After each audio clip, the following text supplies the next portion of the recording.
berkata kepada Nikodemus, aku datang, bertobatlah sebab kerajaan Allah sudah dekat. Betul apa tidak? So Yesus nggak datang membawa persekutuan doa sudah dekat. Dia datang membawa kerajaan. Kerajaan ada sistemnya, kerajaan ada pemerintahannya, kerajaan ada rankingnya, kerajaan ada tata caranya, ada anggaran rumah tangga, ada anggaran dasarnya. So nggak sembarangan kerajaannya Yesus. Bukannya Tuhan itu diskriminasi orang miskin orang kaya.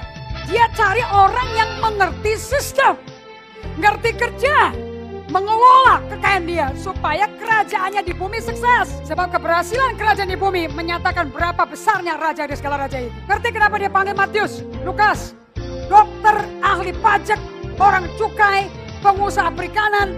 Anda mengerti kenapa? Sebab mereka harus mengelola kekayaan surga di bumi.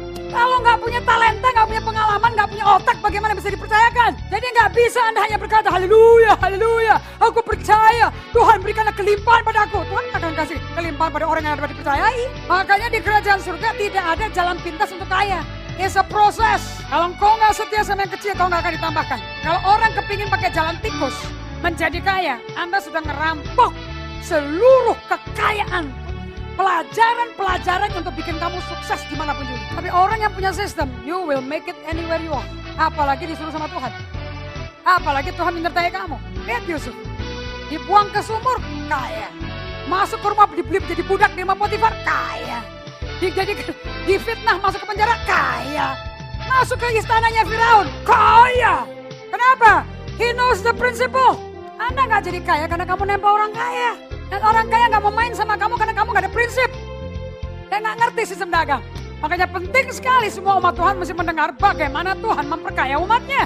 Sebab ini money with mission. Yang 5 talenta, 2 talenta. Mereka kembalikan total kepada rajanya, kepada tuannya. Dan tuannya datang setelah bertahun-tahun. Dan dia bikin rekening, dia bikin perekenan. Kenapa? That's for the building of my kingdom. Orang agamawi, Farisi selalu melihat orang yang ngomong uang mata duitan. Padahal dia sendiri mata duitan. Tanpa harta, tidak ada tempat untuk melakukan apapun untuk pemerintah. Kalau Anda tahu prinsipnya bagaimana menjadi sukses, cari Tuhan. You can be in any part of the world, you be successful. Nobody born stupid, but you can always learn how to be successful. Yang membuat saya bikin konklusi, tidak ada orang di muka bumi yang bisa gagal. Semua orang bisa sukses. Dan rencana Tuhan bagi kita rencana membawa damai sejahtera kemakmuran, bukan kecelakaan. Rencana memberikan masa depan dan pengharapan. So tidak ada orang Kristen bisa gagal dan bisa miskin. Berapa besarnya tantanganmu, berapa besarnya rintangan kamu, berapa kecilnya awal kamu, berapa hinanya kamu mulainya hidup ini. Gak peduli berapa tantanganmu dan limitasi. Kamu bukan dari anak orang kaya, keluarga kamu gak punya apa-apa.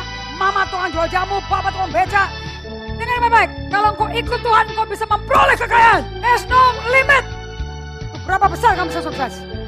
But my question is, are you hearing me? Are you paying attention? Tidak. Ketidakberhasilanmu artinya kamu belum menemukan jalan berhasil. Karena saya belum menemukan jalan.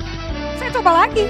So kuncinya, never quit. Kalau lihat orang yang lebih sukses, jadikan itu inspirasi, bukan ancaman. So you can try again. Kini, Anda bisa mendapatkan pengajaran ini melalui pemesanan di nomor-nomor berikut atau kunjungi website kami di www.indrigautama.org.